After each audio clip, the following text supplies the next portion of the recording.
To get the whole lot in one take is going to be quite a big ask, so just have to work at it. I think it's pretty cool, isn't it? As the whole team prepared for the grand finale of the film, an unexpected shock brought the whole production to a halt.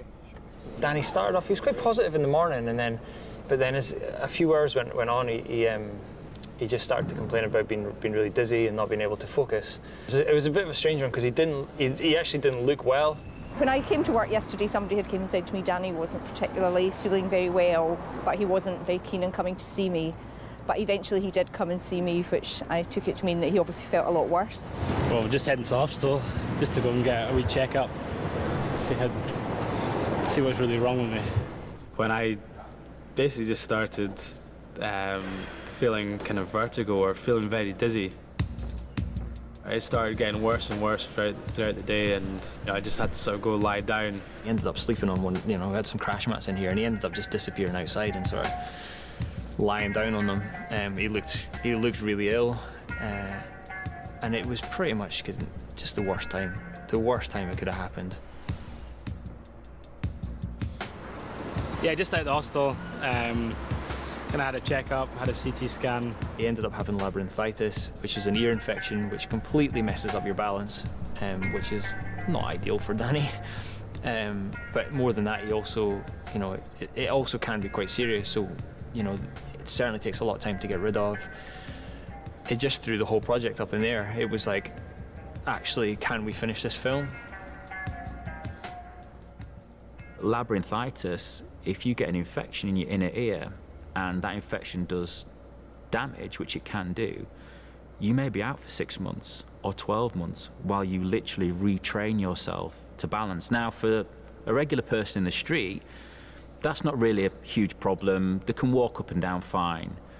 But for someone like Danny, who spends a huge amount of time upside down, it was the worst possible thing. Apart from doing his back again or breaking something, I couldn't have seen how it could have been more serious. It can potentially put you out for months. And we've been getting on very well with the project, and it was, a real sort of setback, but I tried to kind of stay quite positive about it. Incredibly, after only 2 weeks of convalescence, Danny was back on top form and ready for the trick of a lifetime. Danny had been told to take 2 weeks off. Everyone had said, okay, 2 weeks, and we'll evaluate the situation and see if he can come back and ride. But in reality, I think in Danny's head, he took a week off, but after a week, he felt good enough to ride. So what it actually meant was that Danny got a week of riding outside on the street with his headphones in, having fun. It was really what I'd been needing, just to kind of get out and get those few rides in for myself. So I actually came in on the first day, and I feel pretty comfortable, to be honest.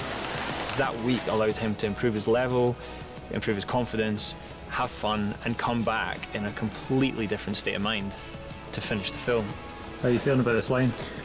Well, we've been at it for a couple of hours. Listening with this, he's given the typical on-camera answer. Yeah. How are you feeling about this line, really? We're getting there.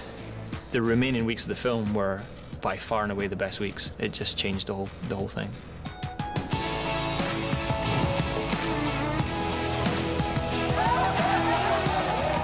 I can't believe it. It's been kind of in my dreams for the last month or so. I've been literally thinking about this all the time and not knowing it's going to happen, so I'm stoked. It actually ended up being, I wouldn't use the word easy, but it was a nice feeling to kind of conquer the loop and have it so I could actually play in it like it was everyday riding.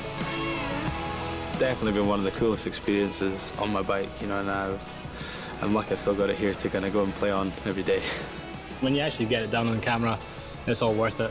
It might not feel worth it when you actually pull it, but later on when you you look back at it and you think, no, I did do that. It's cool. With 2 weeks of successful riding and lots more tricks in the bag, the final day of filming brought not just a physical challenge, but a mental one. It was about 5 o'clock, something like that, on the last day of filming. And basically, we're trying to finish off a line that's pretty much become Danny's nemesis. I had one last trick to do, one that had been plaguing me throughout the project, which is this flare off the 5 of diamonds on one of the red blocks, and it was starting to become something much bigger than just a trick in my head. You know, I'd taken way too many run-ups at it, and I was really struggling to get over it. It would be so good today to get it done, because I think it would finish the project exactly how we want to finish it as well, on such a high. But you just don't really know.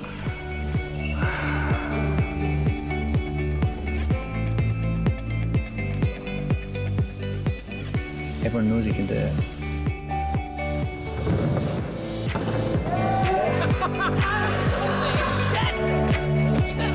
it good enough for the clip?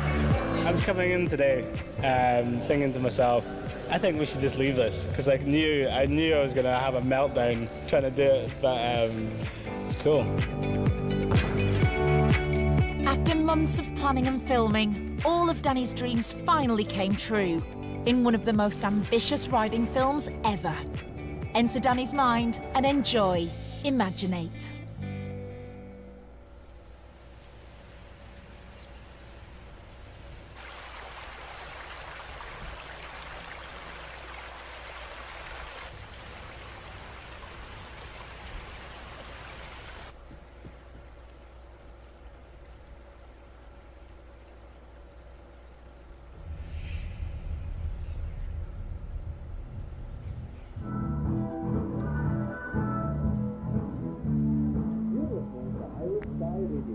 It's a chilly evening up there, so here's a great song to get you dancing.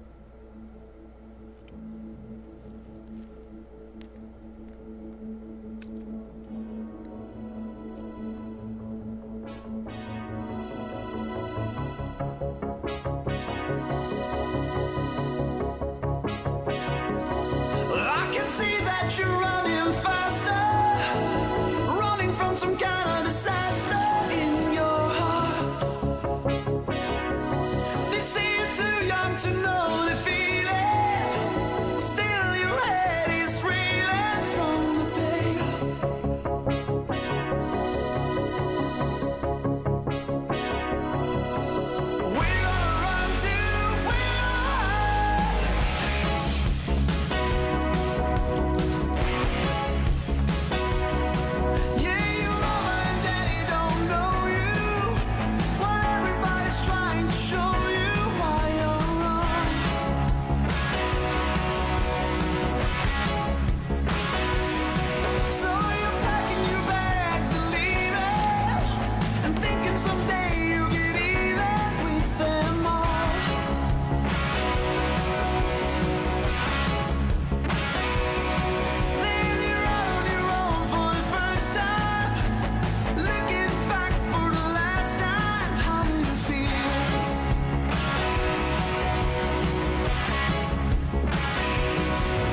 Daniel, I'm going to shoot the boots off you if you don't stop mucking about with your bike and come and get your tea. Oh dear, what do you like?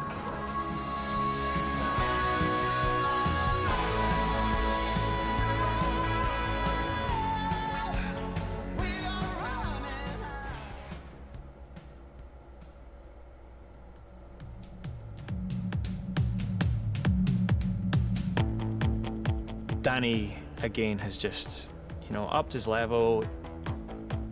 He's shown that he's, the best at what he does in the world by a long way. And a good bloke as well. I don't know if something like this can be done again or would be done again on such a huge scale. I think it'll probably open a lot of people's eyes to the fact that they can start to construct more imaginatively things to ride on. It's a massive production compared to anything he's done before. It did work, it has worked. We've seen the evidence. He loves it, there's no doubt about that. So I'm just pleased that he's doing something he loves doing. If you've got a dream, to be able to go for it if you can. Now that the project's over, all I want to do is just chill out in Glasgow. I could kind of go lie on a beach somewhere, but it's really sort of hanging out and just riding with friends that sort of makes me happy, so that's what I'll do.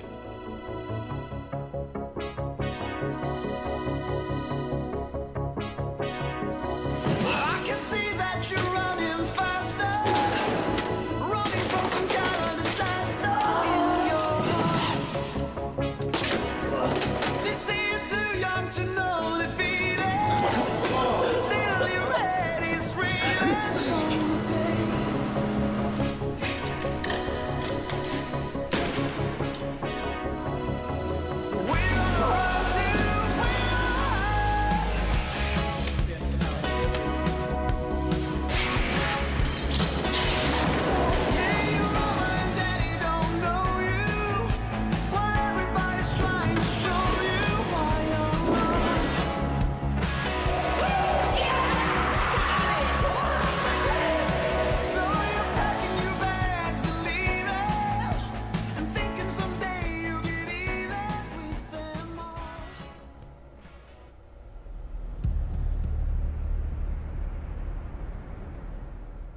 Great vision in football is about seeing things that other players don't generally see. See in his peripheral, see where players are moving in order to be one step ahead.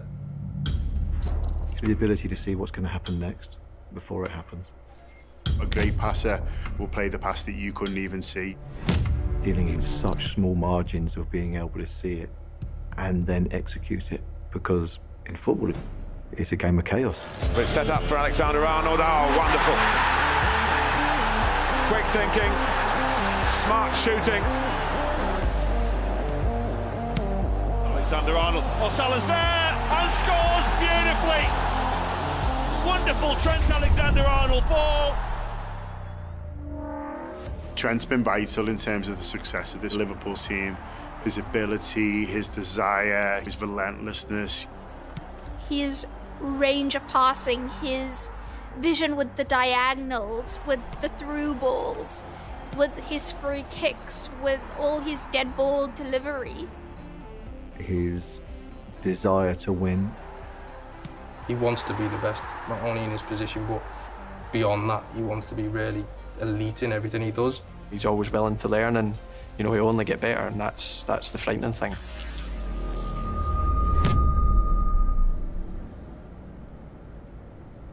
You have to slam it. Yeah.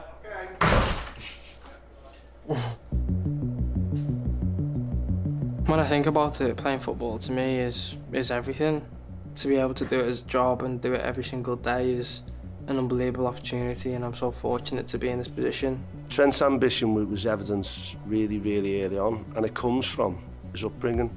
He's been brought up in a tough part of Liverpool. He's been brought up by hard-working parents with good working class values. You work hard at whatever you do, you give it 100%, and he's worked ever so hard to get where he is. He grew up just down the road from Melwood. He wears the responsibility of the club, of the city, of his people.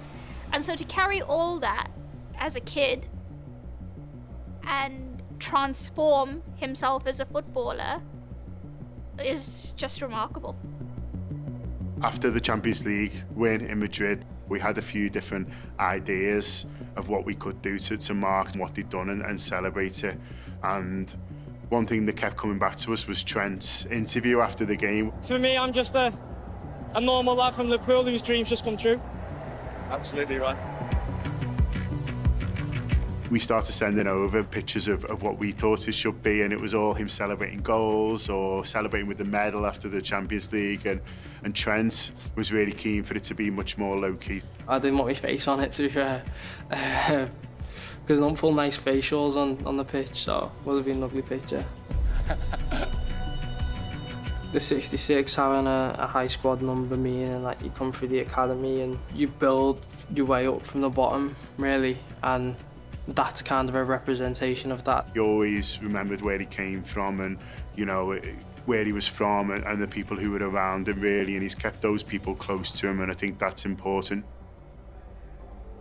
Any player that reaches really good levels has to have support around them, so we've all invested a lot into it in terms of time and passion and effort and advice and everything we can do to support him so we can realise his dreams, but our dreams as well. It is my dream for him to do well. In Kiev, when Liverpool lost the Champions League final, he said on the pitch, his only thought were, my family came all this way, and now I'm looking at them in the stands, and they're so desolate. I never want them to feel like that again. The drive behind everything, the drive behind the mentality is fueled by family. My brothers didn't get the football opportunity that I got and the dedication from like mum and dad that I got. Everything was just about me. I'm just grateful that I've been able to reach the level that I've been able to reach and repay them somewhat. To be where he is now, you know, that's not luck, that's just pure hard work, graft. That comes from his mum, his dad and his brothers, and realising that, hang on, I want to do better.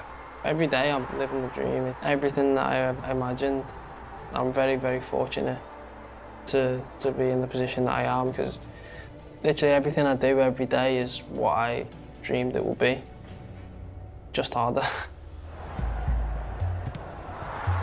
I mean, from as far back as I can remember, it was always, he's got the potential to be a club legend, he's got the potential to be club captain, he's got the potential to be England captain. It doesn't weigh me down, but it's almost as if it's not Alexander-Arnold on the back, it's potential. I suppose potential is just another word for expectation, in my opinion. Good is never enough, great is never really enough. You've got to keep striving for more. If you don't achieve the potential, then it's a massive waste, and that's what wakes me up in the morning, gets me out of bed. He's very aware of how short a footballer's career is, and he's very conscious of making the most of that. So, you know, he sees every year as an opportunity to win a trophy or more, and every year he doesn't do that, he sees it as an opportunity missed. If you have a list of things that you want to achieve in your career, then 17 years, it feels like a long time, but it's actually not. Your talent will only take you to a certain level. There's a ceiling to your talent that will only take you so far, and then to better that, it has to be hard work. But it's hard to find new things to improve, if that makes sense. Because I've been doing this for, what, 15, 16 years now, that you would think that I've worked on everything. I'm an ophthalmologist, and what I've specialized in is sports vision, the vision necessary for athletes to perform at their best. There's something I've never worked on, so that means that there's so much room for improvements and space for improvements. It was a no-brainer for me. Over the years, I've worked with a whole range of athletes. I've worked with thousands of professional baseball players. Hitting a baseball has been considered one of the most, or the most difficult task in all of sports. One of the players I've worked with was a player whose name was Manny Ramirez, who played for the Boston Red Sox. This was in 2004. The Red Sox won the World Series for the first time in 80, 90 years. Manny Ramirez was voted the most valuable player for the World Series that year. I was given a championship ring that year. I now have 6 of them. I don't think anyone's ever thought of sports vision in terms of football and applying it to football and improving it and seeing results. So to be given the opportunity through Red Bull and obviously Dr. Labby is an unbelievable experience for me. It's about trying to find the little 1% or 2% that can take you to the next level. And, you know, if you asked probably 10,000 Liverpool fans what's the best thing about Trent, most people would say his vision, but he's trying to find that little percentage more to make it even better, and that's what sums him up.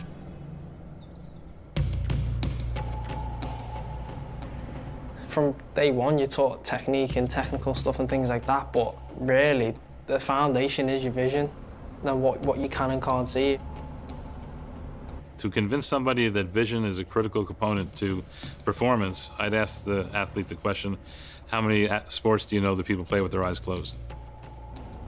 I think best case scenario is that it improves my vision in ways that'll help me see things and maybe react quicker and be able to see things that others can't. So for me, it's about wanting to improve and pick up them little 1%, 2%ers that will make me a better player, make me better than others.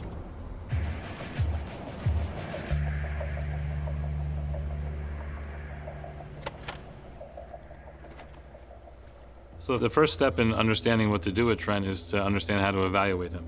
Because you really can't create a training program until you understand where there might be issues. To train something that he's already excellent in, better than most footballers, didn't seem to be a proper use of his limited time. And so we want to work in areas where we can see either a deficiency we have to improve or something that we could directly improve on the pitch. Hello. Hi, you okay? I'm good. How are you doing? Yeah, I'm good, thank you. Ready for a big day? Yeah, I'm excited. By the way, I'm from New York. Mhm. And in New York, we speak really fast. Okay. So do if you we, don't, yeah, as well. So if I don't understand you, I'm going to ask you. And if you don't understand me, you ask me again, right? Yeah. All right, let's get started. Yeah. The testing system we put together for Trent followed, just like it does with every athlete, that vision pyramid. If we build visual function from bottom up, we can get to the top of the pyramid, which is elite performance, where Trent will perform even better than he has. So the bottom piece of that pyramid is what each eye individually can do. In other words, how sharp is the vision? How well can it detect contrast? And on top of that, how quickly can each eye actually process that visual information? To start that process, the first test was a simple vision test, a regular eye chart. How well could you see? I think it's PCT. PCT is right. Good. 20/20 is kind of normal average vision. That's what the normal person sees. What you just did with both eyes was 20/15 plus a little extra. That means that you could see from 20 feet what the normal person sees from 15 feet. So you're 5 feet further away and you still see it. And in fact, you saw 2 of the letters in the smaller line, the 20/10 line, which is even better. Now, the best vision humanly possible is just past that. So your vision with both eyes was real good. Wow. So I'm happy with that. I always thought that I could see things that others couldn't, and I had good vision. Never really needed glasses, so that's a good start. All right, we're going to move on to the next test. And for this test, we're going to use these 2 iPads. You get a quick look at this very small C, and you're going to swipe in the direction of the opening. Yeah. So I thought, I'm going to go through the whole of today, and I'm going to be the best athlete he's ever worked with. He's going to walk out of here thinking, I can't even improve this boy. Some of them are going to be easy. Some of them are going to be impossible. It's impossible for anybody to get all these correct. You just give your best guess. I want to give you about a dozen practice ones that are realistic for what the test is like. Then we're going to do the right eye and left eye. Okay? Yeah. You ready for that? Yeah. And here comes the first target. Hey, that was way too quick. So that came and went. And so just go ahead and guess at it. That's when like the penny dropped. I was like, yeah.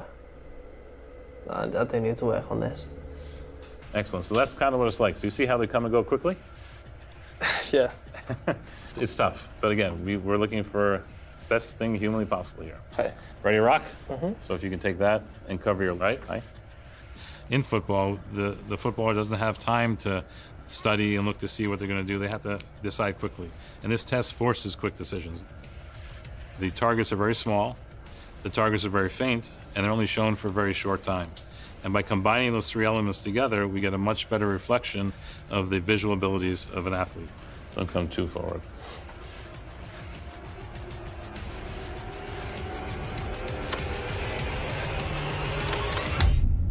Very good. You got the magic check mark. Whew. Congratulations. Wow. Tough test, huh? Very tough. Normally, players that I've worked with, professional athletes, are dying to know how they do themselves, and more importantly, how they do compared to their peers. I want them to tell me how I compared against other athletes, if I'm being honest, and give me a name that I could measure myself against. And we're not going to be giving him any of that information. I don't want him to judge himself against others. I want him to judge himself against himself. I want his personal best. I want his maximal effort. And that's how we're going to have the best improvement. We're moving up the pyramid now, one level. The next level of the pyramid, we had to look at how he uses both eyes together. Special pair of glasses. These, go ahead, put these on. On the pitch, there's many, many players. You have to be able to track multiple targets at the same time. We're going to look at that. So here are the 8 yellow balls. Now you see the 4 that just got darker? But you have to remember which ones they are. At the end, when they stop, you're going to tell me which ones are the original 4. Oh, wow. In a game, no one's ever static, so I'd say the sports vision side of it is going to help seeing a pass, but also seeing what's going on around the pass. Multiple object tracking is not only a critical skill for Trent on the football pitch, but it's also a critical skill for everybody. Take, for example, driving a car. When you drive a car, we have objects to our right, our left, cars in front of us, cars behind us, and we have to keep track of those cars in order to drive safely and effectively. We have a very good way to test the skill of multiple object tracking. The task involves tracking several balls that you see on the screen. Concentrate. Yeah. You have to keep track of those 4 that were originally marked.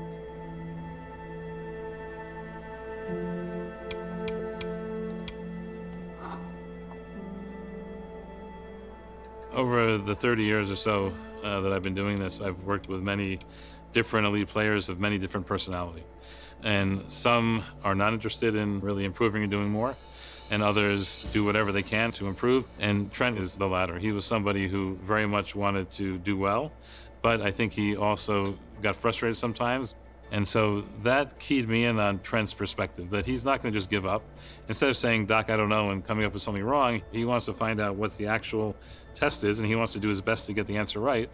And those are the marks of someone who's going to advance forward in the future. Core session complete. All right. It's frustrating. It's probably the one that I struggled with the most so far. At first, I was trying to really keep my eye on every single one of them, and then I'd just get confused. And once I'd probably look at one to the left, I'd lose the ones to the right, and that killed me at the start. And then really, I just focused on a central point. That's the better way of doing it. Using your peripheral vision, not just your central, because you can't follow all 4 with your central vision, because once you move one, you lose it. Yeah. Actually, that's good. That's good. But it was hard, huh? Yeah. Still. For the first 2 levels of the pyramid, Trent's baselines were fine. In terms of sharpness of vision was good enough. He didn't need any glasses or contact lenses. But the most glaring issue that Trent had was the multiple target tracking. His score was a fair amount below where I'd like it to be. So I'm going to need to incorporate those results into the plan for the training so that we can improve him. It's good to have something to work on. So we finished with that one. Now we're going to move a little further up the pyramid, and we're going to start doing a little bit of physical work. When we get to that 3rd level of the pyramid, we have a nice sharp picture that's able to detect low contrast, things that are shown very quickly, and it can judge 3-dimensional depth very well. So that's really good information coming in. But now we think about, what does the brain do with that information? How does it make a decision? All right, Trent, next thing we're going to look at is how you can react to things that you see. So it's going to be an eye-foot reaction time. So this is going to use the targets here. And what you're going to see is there's going to be blue lights and red lights. And you hit only the blue, don't hit the red. Okay. We call this one a go, no go. Okay. Blue is go, red is no go. Here we go. Ready, set, go.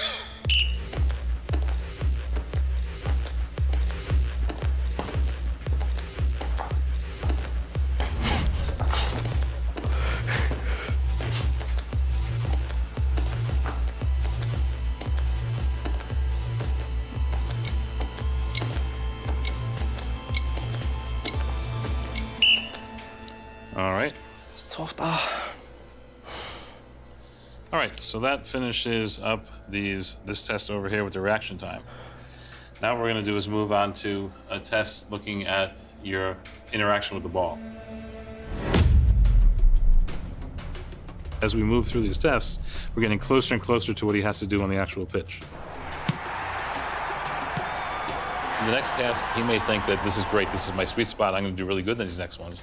But we need to get him to that point where he just fails a lot of the time so we can improve. And I have to challenge him all the time. So even though he may be good with his feet, I'm going to make what he has to do with his feet much harder.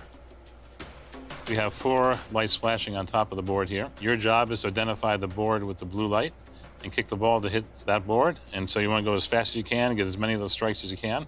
Okay? Yeah. You ready? I'm going to step back a little bit. Here it comes. Set. Nah, to get to grips with what technique to use. So I started off with a one-touch technique. Ah! All right.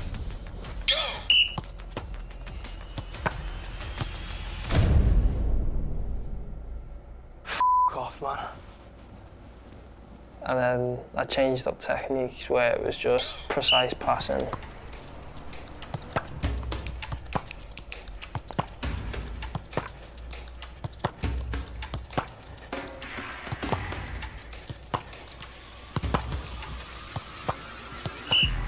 .23. Good. Great. So we're done with that. It's tough. There's a lot of decision making here. You have to identify the proper target, right? And you have to make the proper motor and action on the ball. Yeah. And that's what's harder than what we did in the other room, because we Yeah. added one more step to it. Also, it's a matter of how you adapt to when you're challenged by something not working. Yeah. Average person, when they have something that doesn't work, they kind of hit the head on the wall, they don't come up with something new. The elite athlete, as yourself, something doesn't work, you change what you're doing to make it work. Yeah. And the ability to do that quickly, you did it in the other room too. The ability to do that quickly is a key piece of success. For the final assessment, we wanted to have a way of unifying all of Trent's visual skills to see a true experience very much like what he has to do on the pitch. Identifying a target, knowing that he has a short time to make the target and to kick the ball to the target.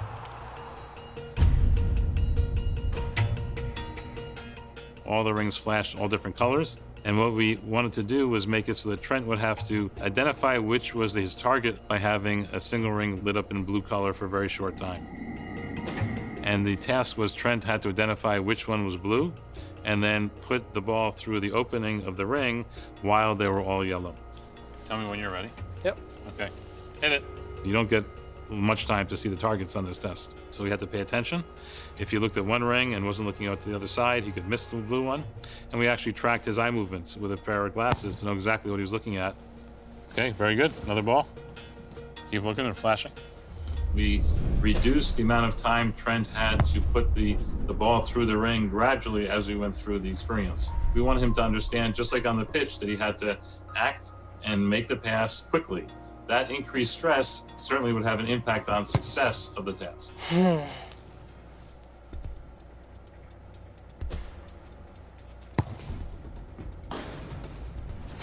This is hard. We designed this to be really hard. If he did what would be the most efficient thing to do, and that's to keep your eye looking at the center and use your peripheral vision to see the other two rings, but if he blinks, he's gonna miss it. Oh. It's definitely harder than what I thought it'd be. I thought I'd come in and just breeze it all, but he's purposely set up tasks to really frustrate me and to test me to the very edge of what I'm capable of. So it's fun, but it's frustrating at the same time. I tried to get into Trent's head, to know him better inside than he knows himself inside, to know what his visual system can do, his motor system can do, his decision-making abilities, and I think we got a pretty good look at that with all these different tests we measured. You did well, and as I said, we're looking not as a problem, we're looking to make very good excellent. Yeah. And I think that's what we're going to achieve with this work. Yeah. Good job. Thank you. Did a great job. Thank you. It's the Anfield Rapid, it's John Gibbons. Liverpool have lost again, they've lost another home game, and I mean, it's getting tough to take, isn't it? I mean, there's been a few blows, recently, there's been a few bad performances. You feel like you get a bit of a lift, but I mean, it was a tough one last night for me. Yeah, he's had a tough season, Trent, the injury, of course, but also, playing in a side that's struggling. It's probably the first time he's had a bit of criticism as well. Look, the whole club has struggled, this season at different moments and certain times. And, I think Trent's has maybe been a bit more under the spotlight, which is probably unfair. since I've came into the team. I've never lost this amount of games and things like that, and had a period like this. I think that the pressure that they're under to perform is incredible.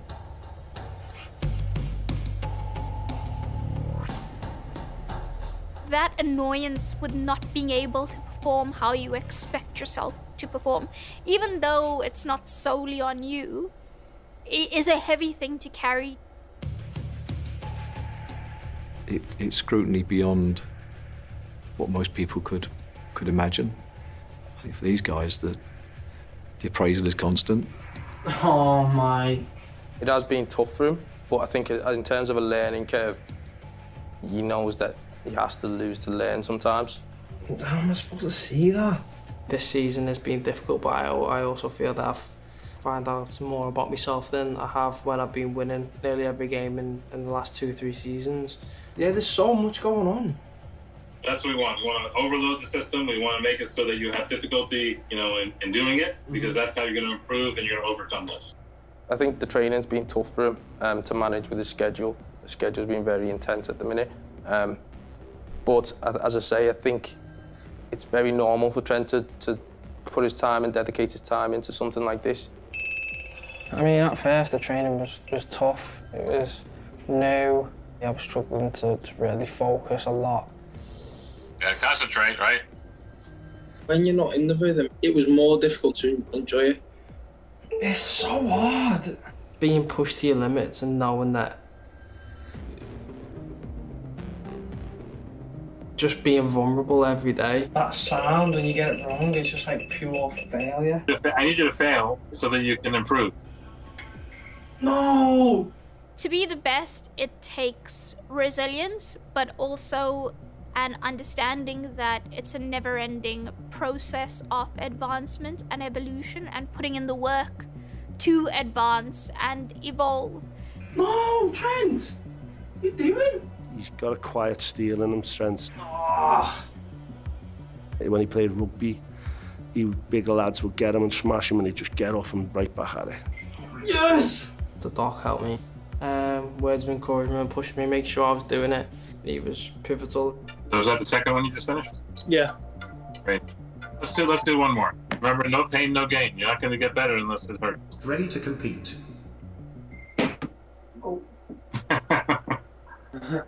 You got long arms. He's got that little bit of swagger, hasn't he? And, there's right off a young scouser at your pedal. The measuring stick for me is myself. I need to be better. Come on! Throughout the week, I've really started to see how it all links and it all connects. Yes, come on. Playing football, when I was seeing the results and I'm thinking, okay, so I grew that much today in this session. Yeah, all done. Gained 5%. Now I need to get better the next day, and it gives me margins to improve. It says brain processing speed up now to 12%. Yeah, that's good. That's excellent. Is that 12% better than how it started? Uh-huh. Wow. When someone puts you in a competition format and says you're at 2 minutes 30, it's a competition, what can you do? It's like, bring it on. Now I know we're getting serious. Growing up, we were 3 boys. We compete against each other. Always got to be like a competitive element for it to be more fun. Oh, wow. I can remember, we used to do forfeits. You'd have, challenges where you get to pick, 5 ingredients, put it into a drink, and you've got to drink it if you lose. And the other 2 get to pick the ingredients after you've lost. And, it was hilarious. He was uber competitive. And I think he transferred that competitive to every training session in all aspects of his life, really. No! Reactions to defeat, reactions to mistakes. Just gets about and, he gets back onto the job quite quickly. I'm up to 6th. So if you're positive and you're competitive and you put everything in there, then you're going to reap the reward. So, are you up for moving up on the leaderboard and paddle? Yeah. All right, let's see it. Let's do it. At the start, everything was just happening so fast, and then just one day, it just snapped. Nice. Your focus is paying off. It just went into slow motion. I was like, wow, this is actually quite easy. Ish. Not easy, but easy-ish. It was like, why did I find this so hard? And then I realised that I was able to do it. Where'd you end up? Top of the table, Doc. Top of the table? Top of the table. Well, there you go. That's exactly it. Exactly. When it's just natural and you don't have to think about it, that's when it becomes relatable to football, and it's just instinct. Congratulations. That's great, right? Thank you. Yeah, thank you. Did it? Awesome. Awesome. Judging by what Doc's been telling me and the results that I'm seeing, I've made improvements, so it'll be good to really retest and be able to show that properly with some numbers.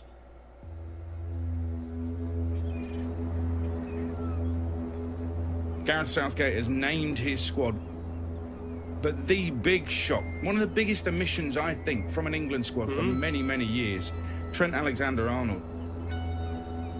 Normally, you just get a text off like team operations saying, yeah, you're being selected. The manager's name pop up. I knew what was coming from that. I wasn't really expecting it. Trent not getting called up for England, I know that, you know, hit him hard. And then you're a little bit angry, disappointed in yourself. Hurt your pride too, you're a little bit ashamed, a little bit embarrassed. If this has been a bump in the road for him, whether it's been an omission from an England squad or maybe a team that isn't challenging for major honours, I think that you find out about people in moments of adversity. Sometimes you've got to, as an athlete, go through stuff like that in order to know what you need to go to the next level. He wants to be captain of Liverpool and captain of England one day, so he understands that during times like this he has to step up. I have to do more to earn that place. It's not just going to happen because your team's won the league. I have to earn the right to play for England now.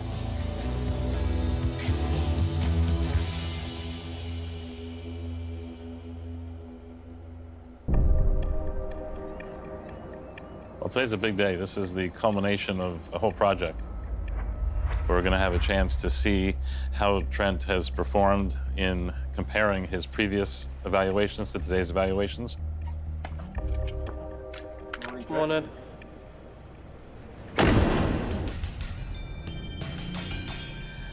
All right, Trent, very good. Welcome back to my lab. This is similar to what we did 6 weeks ago. Yeah. So here's the iPad, and your job is to identify the opening and swipe in the direction of the opening. The other thing is, I guarantee you, even though you've trained really well, you're not going to see everything on that screen. And so you're going to have to do an educated guess. Yeah. And go for it. Okay. I feel pressure because obviously the intent is to train and to improve. And I don't know yet if my training is going to improve him. You're doing great. Nice job.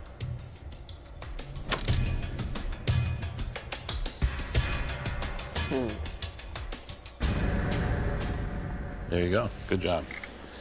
All right, let me send this over to get analyzed. What do you think about doing it this time compared to last time? It's still tough, to be fair. Tough? Yeah, still tough. I'm nervous about how Trent's going to do with his retesting. My worry is that we got some improvement, but just not enough of it. All right, so now we're going to do the multiple target tracking test. This was an area that we spent quite a bit of time in the training period. Yep. To get good for you. Every time I've done something like related to target tracking, I struggled with it. So it's kind of been eating away at me for the last 6 weeks, knowing that that was the biggest room for improvement. You'll recall that after a few seconds, it'll stop, and you'll have to put the numbers in for the 4 that you've been tracking. Yeah. All right, go ahead and type in the numbers of the 4 that you think are the answers. And hit enter. You got them all right? Get them all right, yeah. Good, good. Remember, to get it right, it gets harder, it gets faster.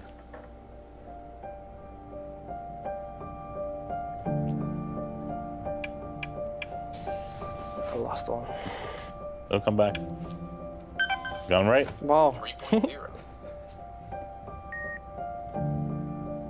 It'd be a waste of time and effort and everything if this has all gone to waste. You're doing good. Keep concentrating. It's a scary thought for me. Core session complete. All right, 1.33. But you know what? You're operating at a speed 3 to 4 times faster than you were last time. And so the training we did over the 6 weeks with the different things, I think made a big difference. 3 to 4 times better. That's great. When we speak about improvement with training, we look at two main different areas. We call one area near transfer and the other one far transfer. Near transfer, you can think about as improving the basic visual skills that we're training them on.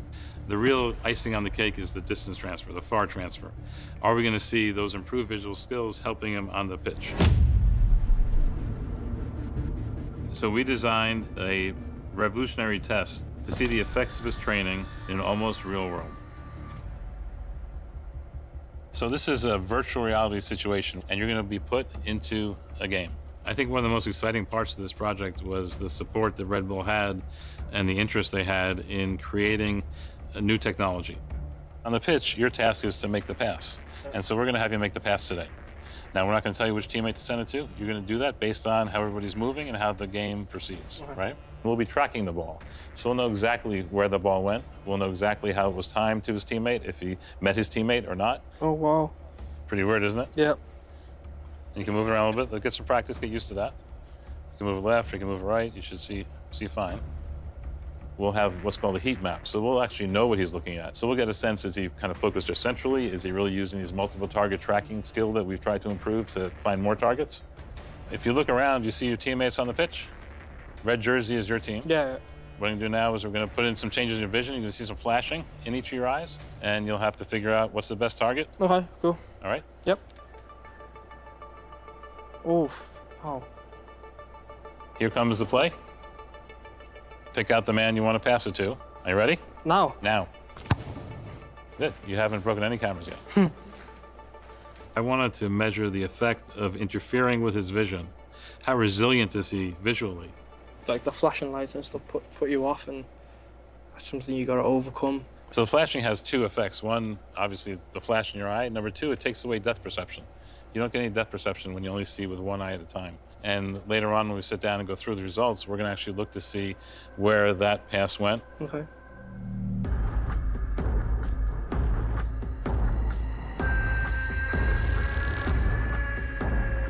All right, Trent, we're going to do the ring challenge.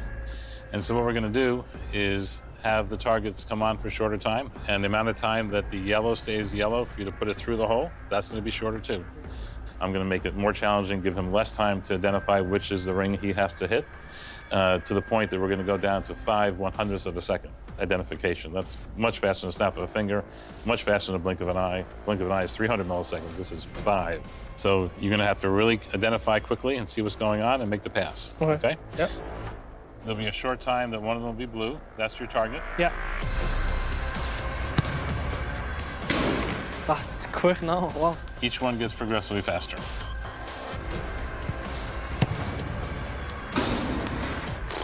That's rapid. Yeah, getting quicker. There you go.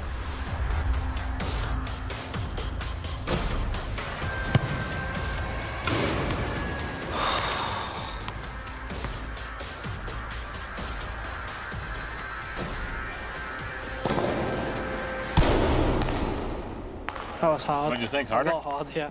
Just like how quick the flash came up. The blue is short, wasn't it? Yeah, blue is real short. What do you think about the yellow? It's shorter too. Do you think that had any impact Yeah, on that rushing your was, shot? yeah, I had to rush my shot a little bit more. And that makes it a little bit less accurate, doesn't it? Yeah. Good. The way that I feel about the days there, I've made some improvements, especially in the areas that needed to improve. So I'm excited to get the call and find out the proper results.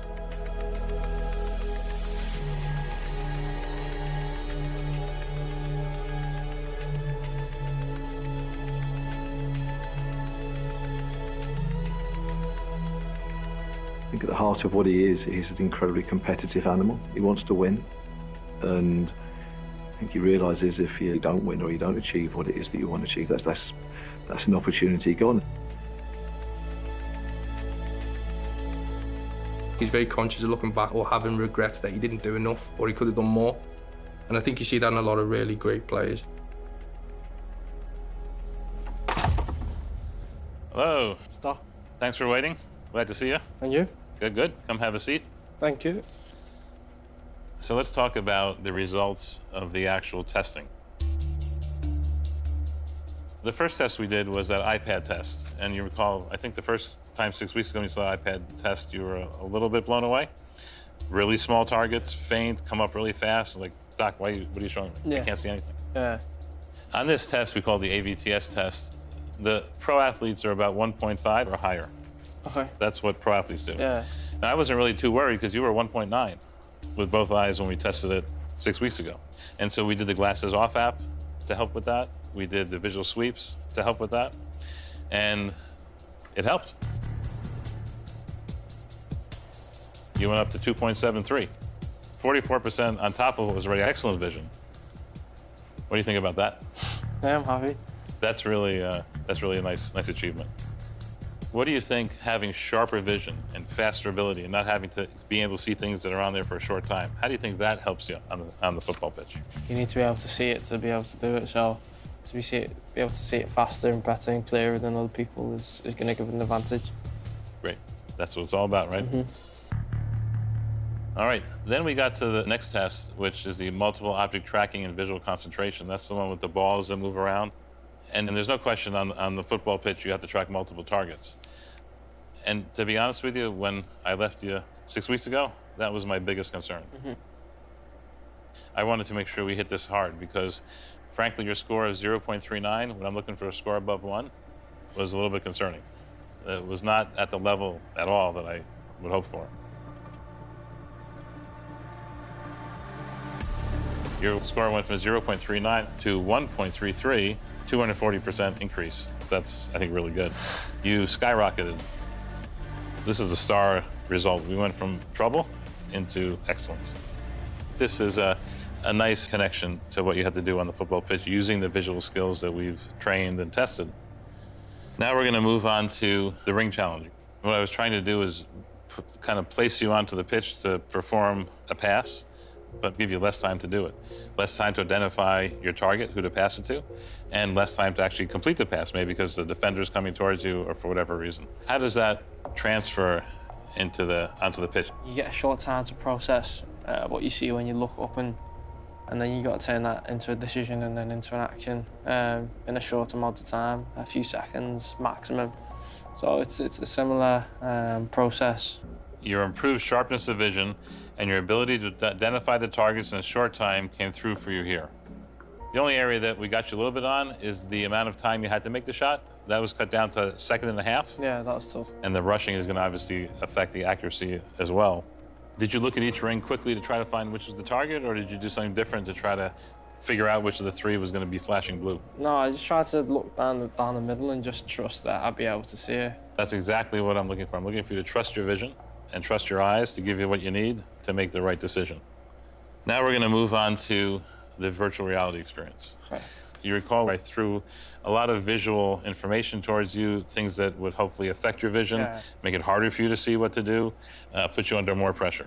Do you think the visual interference made any difference in how you looked at what was on the pitch? Yeah, it made it harder because you kind of got to process one side at a time and try and piece them together. So as you recall, it wasn't just about seeing what you were looking at. We actually had you kick the ball and complete that pass. And using technology, we were able to insert that ball movement into this virtual scene. Yeah. That red is the direction that you kicked the ball when we did this earlier. And so do you think that was aimed to where you anticipated to be aimed? I mean, yeah, the depth is a bit different, but yeah, it was the right intention. Now you see another line there, you see a blue line. Yeah. That blue line is an actual kick that occurred in a game. And the person who did that kick, as you can see, did a bit of a curve on it. When they landed in the same place. Yeah, good pass. Very good. I want to show you now the real footage, and I'll be curious to see how this virtual experience related to that, and if anything would change based on that. Okay? Okay. You recognize anything going on here? Wow. Who's that guy there? Wow, wow. That is similar. It's very similar. In fact, you were playing against yourself the whole time. Yeah. Oh. That other player that I mentioned that made the kicks, that was you. These are your plays. Despite the visual difficulties that we introduced through the VR experience, with your training, you made the exact same pass to the same player with the same success. Do you think after this period, a short period of 6 weeks where we certainly haven't exhausted what we can achieve, do you feel like you have more confidence in terms of how you trust your vision to execute the plays like this? Yeah, for sure. I think I definitely know that now I only need the one look rather than potentially looking up and then thinking, have I missed something? Have I not seen where the defender is, or have I not noticed where his body weight is and is he going to intercept the pass? It's trusting that I've seen everything that I've needed to see to make the right decision. So you feel like you can trust your eyes a little bit more than you did before? For sure, yeah. Great. In summary, I think we've had excellent progress. We tested you, we found some deficiencies, we did some training, we massively improved those deficiencies. We improved things you were already good at to be even better. Yeah. We saw the vision improvements and other improvements. We saw you had incredible reaction times. We saw that you were able to process and execute a play very, very well. But we do have one more surprise for you. Okay.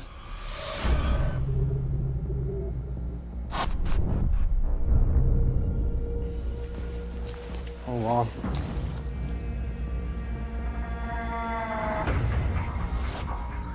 We had to fully challenge him. So I created a task that is exceedingly difficult. Your job to put the ball through all 3 rings. Yeah. But as we've seen, I can't make it simple. We're gonna take that middle ring and have it move left and right. And so the opening to get through all 3 will be short. He has to basically thread the needle with the ball. These other blue lights are gonna start flashing, try to overload your visual system. Just like on the pitch. You have to see it, you have to think about it, and react to it. Okay. Good luck.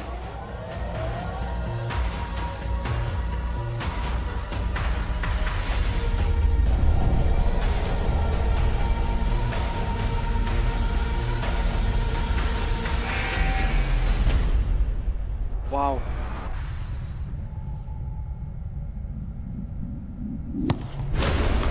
Oh.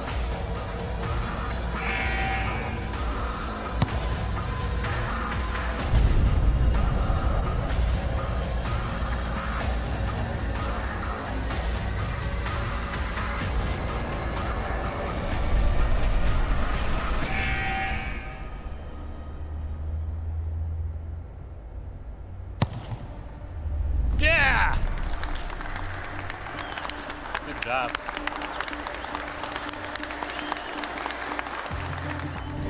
He's not the finished article yet. He knows that himself. That's why he tries to do these things. He tries to improve himself, and he's only 22. His whole career's ahead of him, and he'll only get better.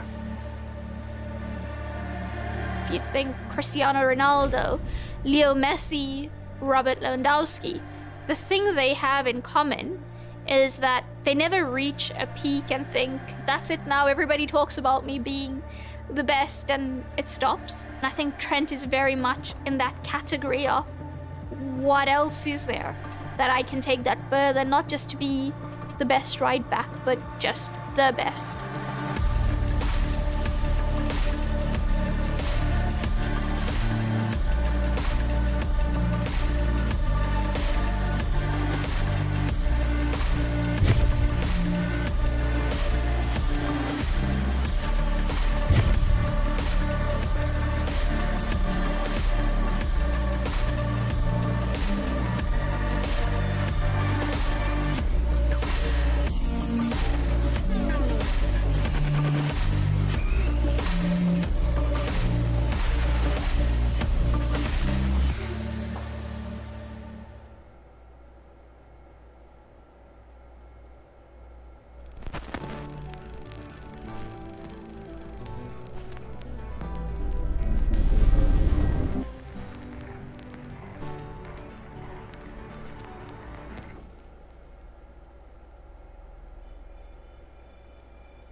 You know, I've spent most of my life chasing my tail, like everyone else.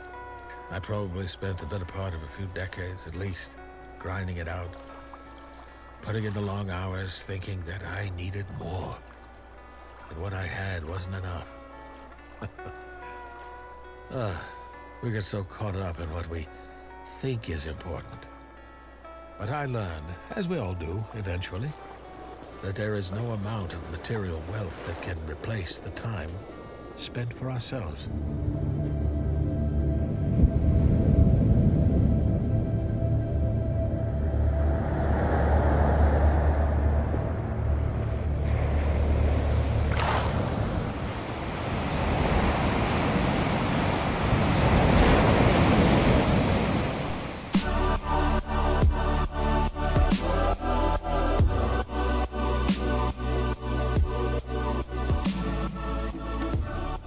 You know, as you get older, your perspective slowly begins to shift. It's actually not unlike climbing a mountain in that way. You hardly notice the change as it's happening. Eventually, a bigger picture reveals itself. To have actually lived a life is still something you cannot get any other way. You have to have actually lived it, both the good parts and the bad. You have to ask yourself, what is it that you feel you should be doing with your time? I'm picking up good vibrations. She's giving me the excitations. I'm picking up good vibrations. She's giving me the excitations. Good vibrations. She's giving me the excitations. Good vibrations. Close my eyes, she's somehow closer now. Softly smile, I know she must be kind.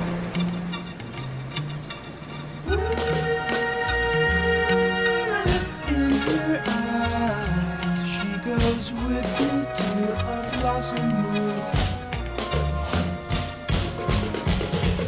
I'm picking up good vibrations. She's giving me the excitations. I'm picking up good vibrations. She's giving me the excitations. Good vibrations. Excitations. Good vibrations.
I was raised to believe that I didn't need to live in a box filled with other people's ideas. I remember having no plan at all. No, none.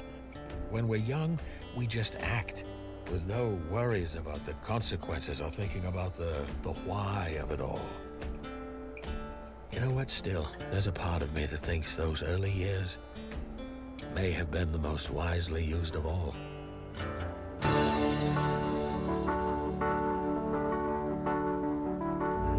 And the sign said, long-haired freaky people need not apply.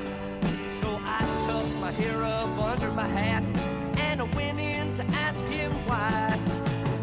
He said, you look like a fine, upstanding young man. I think you do. So I took off my hat, I said, imagine that, me working for you. Whoa, sign, sign, everywhere a sign, blocking out your scenery, breaking my mind. Do this, don't do that, can't you read the sign?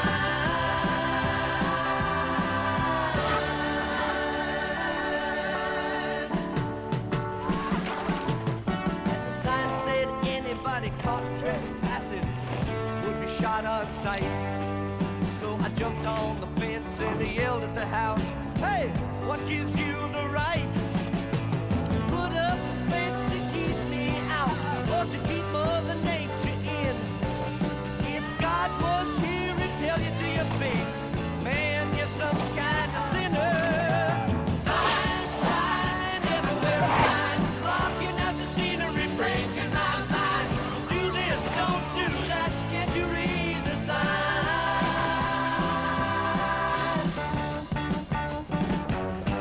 Now hey you, mister, can't you read? You got to have a shirt and tie to get a seat. You can't even watch, no, you can't eat. You ain't supposed to be here.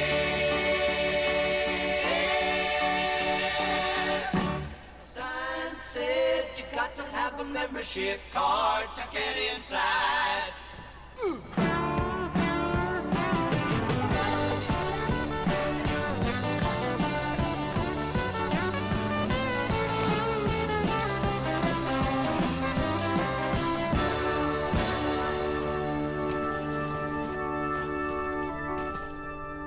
And the sign said, everybody welcome, come in, kneel down and pray.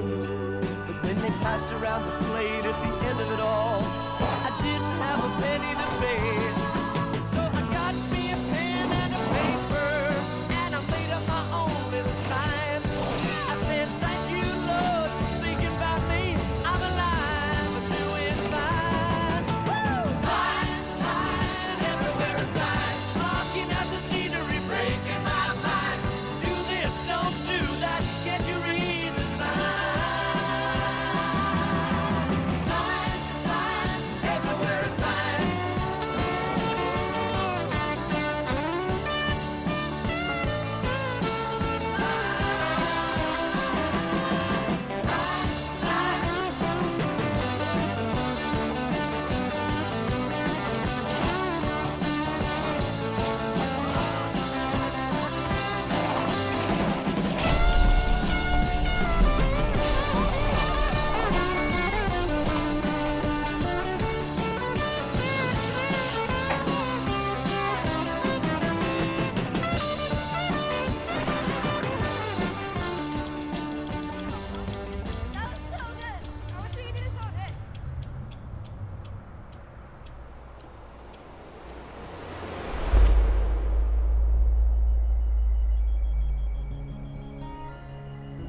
The idea that we're all, I don't know, somehow different is something that I've just never really bought into. Now, if we're all so different, why do we all seek out the same things in life? We all want to belong to something, but it's not the same anymore as it used to be. We might live in different parts of the world, but we're not purely defined by language or imaginary lines on the map. We're joined together by our ideas, by the way we think, by the way we view the world.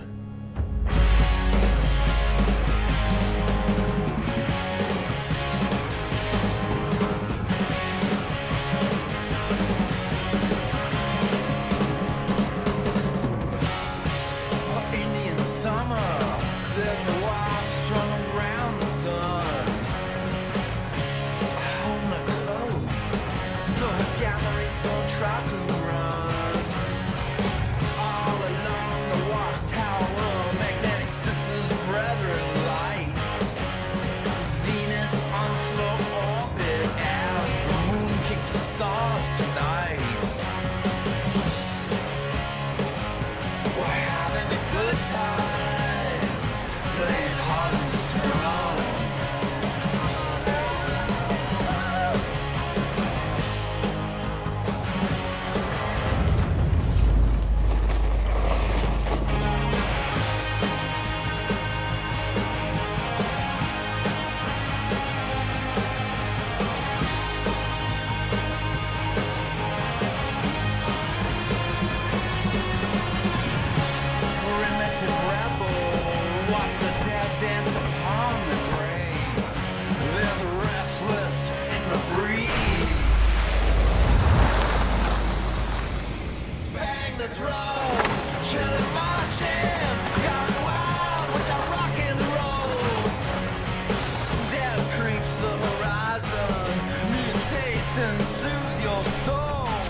outside where there's no escape. Last chance for the future race.